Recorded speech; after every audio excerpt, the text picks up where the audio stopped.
हाँ दोस्तों, आज ब्लॉग में देखिए यम्मी बैंगन का भरता बना लिया हम लोगों ने। बैंगन का भरता आप दिखाइए। आज दोस्तों कुछ बनाने को नहीं था, इसलिए बैंगन का भरता बना है।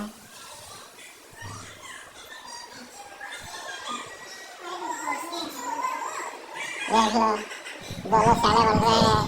ज्यादा मस्त आ रहा है, इधर करो, इधर देखो।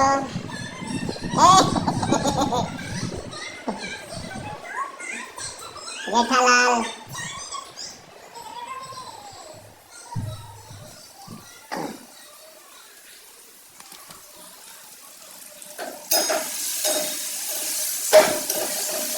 दोस्तों रेडी हो गया बैंगन का भरता।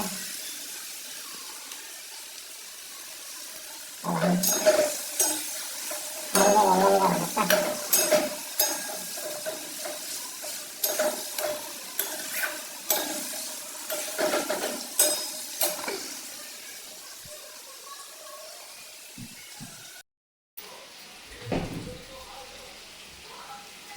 मेरी बच्चे पानी पी रही है, हाथ धो रही है। चलो दोस्तों, मिलते बाय अगले जो ब्लॉग में। खाना खाना है, खाने का टाइम हो गया है। ये देखिए आइए दोस्तों।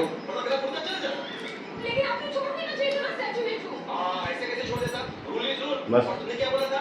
पनिशमेंट मिलेगी, वो भी क्या कि मैं हमारे जमाने की बातें हमेशा हमेशा के लिए छोड़ दूंगा। अरे यार, मोड़े पर वाकणार है।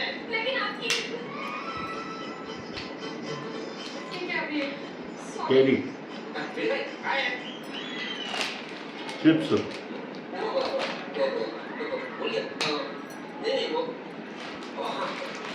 याद आता है तो मैं आपको बताता हूँ। फिर आता हूँ। अब्दुल, अरे बात तो सुन। हंसबल मैंने sir, good morning, Abdul, good morning.